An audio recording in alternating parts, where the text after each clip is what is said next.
If I may say to my honourable friend that I greatly respect him, as indeed I respect the views of all my honourable friends on this side of the House and indeed elsewhere on this matter. Compromise is a very important part of the political process. But compromise happens when people come together to accept an outcome which they are prepared to endorse and respect. And it's manifestly obvious. I only had to listen to one or two of the speeches this morning on this side of the House to see that that is not what is going to happen. There is no compromise, and there's no compromise because there's nothing to compromise on in terms of the future relationship. So there is no settled will, and therefore this siren song that is being given to us, in which I share his desire to get this over with, but this siren song will just take us further onto the rocks.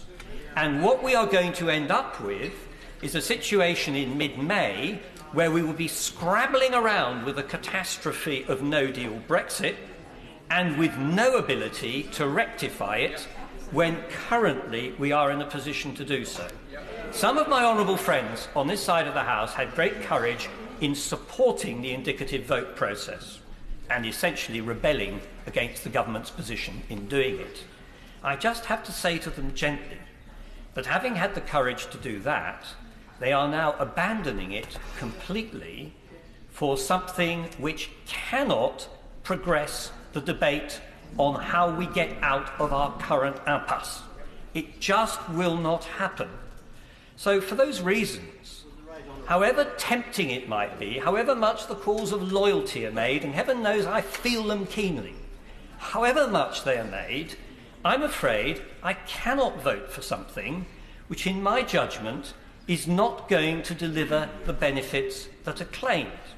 Furthermore, and here I agree with my right honourable friend, the member for Woking, not for the first and not for the last time, that our constituents, whether they voted Leave or voted Remain, are being delivered something which is utterly, utterly different. And the vote we take today, will determine whether we end up in chaos or not. And my judgment is that we should not be, of course I give way. Thank you.